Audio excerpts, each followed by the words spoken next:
Bonjour les élèves! Donc aujourd'hui, je vous ai fait une capsule sur le royaume des animaux. Plus spécifiquement, la classification des animaux. Donc, comme vous le savez, il y a beaucoup d'animaux sur la Terre et il y en a de tous les genres. Les scientifiques ont donc décidé de faire différentes catégories. Les deux grandes catégories sont les vertébrés, c'est-à-dire les animaux qui ont une colonne vertébrale,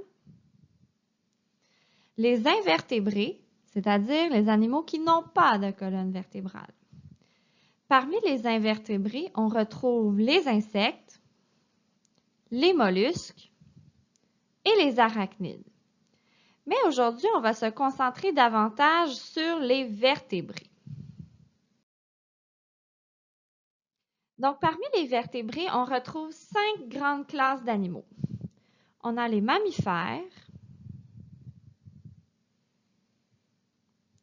les poissons, les reptiles, les amphibiens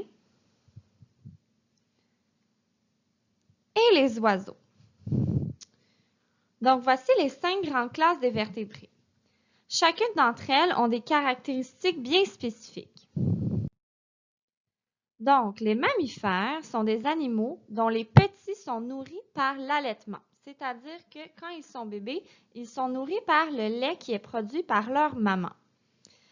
Ils ont le sang chaud, ils ne pondent pas d'œufs, ils sont donc vivipares, ils ne volent pas, sauf la chauve-souris. Ils ont du poil ou de la fourrure, sauf certains mammifères marins qui vivent dans l'eau, comme la baleine et le dauphin. Et ils ont des poumons. Donc, le tigre, le raton laveur, le cheval et la baleine sont des exemples de mammifères. Ensuite, il y a les poissons. Les poissons sont des animaux qui peuvent respirer sous l'eau, donc avec l'aide de branchies. Ils vivent tous dans l'eau, qu'elle soit salée ou non, et la majorité d'entre eux ont des écailles, mais certaines espèces ont la peau lisse, comme les requins.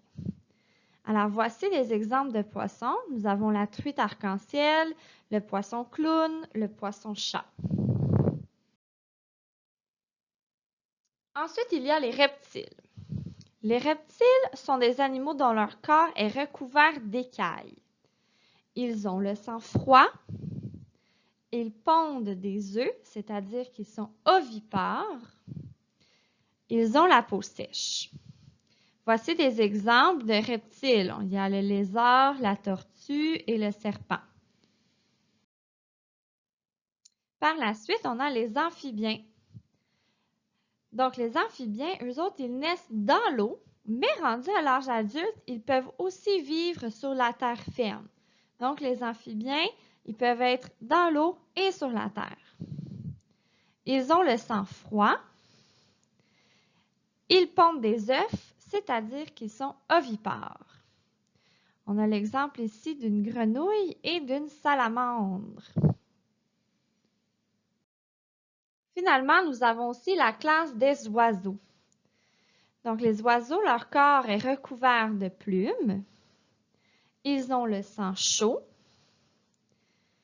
Ils ont tous des ailes, mais ils ne peuvent pas tous voler. Par exemple, l'autruche a des ailes, mais elle ne sait pas voler. Ils pondent des œufs, donc ils sont ovipares. Ils n'ont pas de dents et leurs os sont vides, ce qui facilite le vol. Donc, puisque leurs os sont très légers, ils peuvent voler plus facilement. Alors, nous avons ici un hibou, un cardinal et une poule qui sont des exemples d'oiseaux.